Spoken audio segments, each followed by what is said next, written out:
Welcome back. तो अब आज हम बात करेंगे वैद्युत द्विध्रुव के निरक्षीय स्थिति में वैद्युत क्षेत्र की तीव्रता के बारे में। तो उसका डेरिवेशन देखते हैं आज। तो चलिए शुरू करते हैं। अभी हमने पिछले क्लास में बताया था कि जो स्टेटमेंट था वो स्टार्टिंग के वही लिखने, तो वही लिखा गया कि माना एक वैद्युत द्विध्रुव ए बी दो बिंदु आवेशों प्लस क्यू तथा माइनस क्यू से मिलकर बना है, जिनके बीच की दूरी 12 है। द्विध्रुव का केंद्र O है, जिसे r दूरी पर वैद्युत क्षेत्र की तीव्रता ज्ञात करनी है। इसका फिगर देखिए।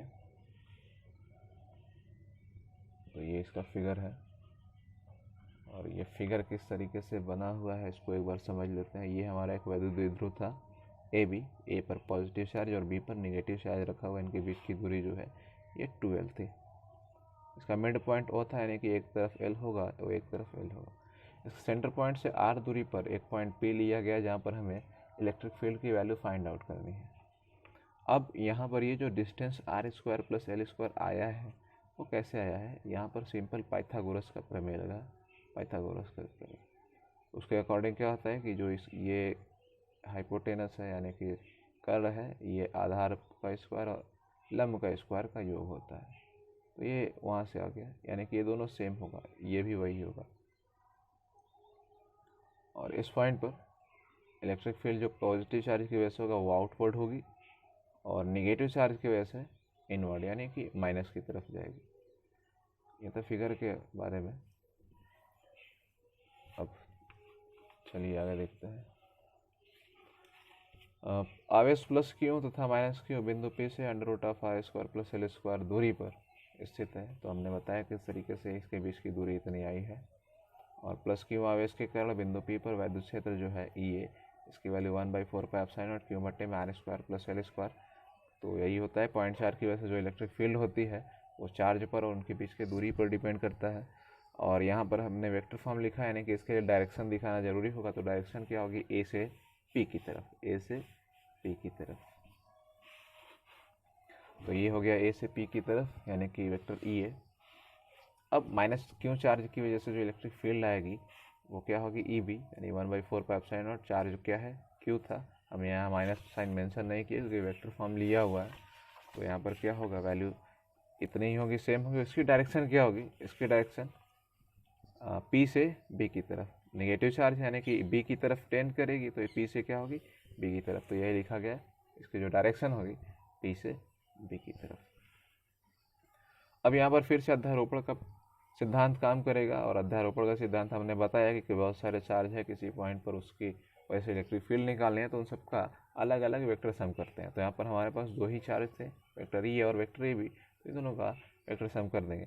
और बिंदु पी पर जो वैद्युत क्षेत्र का परिमाण होगा, हम परिमाण से यहाँ पर मैग्नीट्यूड फॉर्म ले रहे हैं, परिमाण केवल, तो परिमाण उसका ये होगा, वेक्टर अब इस बार नहीं लेंगे, ई बराबर E A cos theta plus E B cos theta. अब ये कैसे हो गया, तो यहाँ पर ये किस तरीके से है इसको एक बार फिर से देख लेते हैं हम लोग। ये हमारा ये ट्रायंगल है और ये इस तरीके से ये कंपोनेंट ई ए है और ये हमारा कंपोनेंट ई बी है।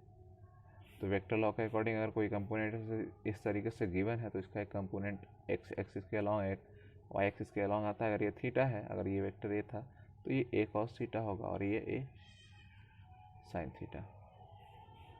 और नीचे भी अगर इस तरीके से अगर इसमें एक वेक्टर लगा दें बी, तो इसका जो कंपोनेंट इसके साथ आएगा वो होगा बी कॉस थीटा और नीचे जो होगा वो होगा क्या, बी साइन थीटा। और दोनों ये अपोजिट है, इसलिए ये दोनों कैंसिल आउट हो जाएंगे और ये दोनों की डायरेक्शन सेम है, इसलिए क्या हो जाएगा, ऐड हो जाएगा। यानी कि इसको ऐसा लिखा जा सकता है A cos theta plus B cos theta. तो यहाँ पर हमारा ए नहीं था और यहाँ बी नहीं था, यहाँ पे ई ए था और यहाँ पर ई बी था। तो इन दोनों को सिंपली क्या किया गया, ऐसा लिखा गया है यहाँ पर फिगर में।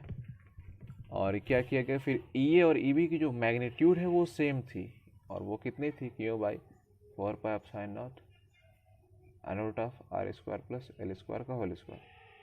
तो ये हमने ये ई ए और ई बी का मैग्नीट्यूड है और दोनों सेम है, तो हमने इसको इस तरीके से यहाँ पे लिख दिया है। तो ये बात समझ में आ गई हो किस तरीके से लिखा है। और इसकी साइड में वैल्यू है मेंशन किया हुआ है कि ई ए और ई बी का मॉड कितना है। फिगर से कॉस थीटा की वैल्यू यहाँ निकाल ली गई है। फिगर से किस तरीके से निकाला गया, ये हमारा थीटा है, ये आर था, ये एल था। तो कॉस थीटा क्या होता है, आधार यानी एल, कारण यानी ये हमारे पास R square plus L square था, under of R square plus L square. तो हमने इतना लिखा,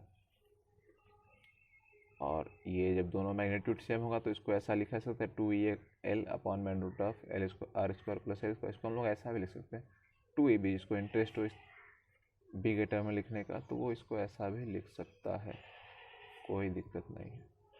अब यहाँ से ई ए की वैल्यू लिखा गया और कॉस थीटा की वैल्यू पुटअप किया गया और इसको सॉल्व करना है।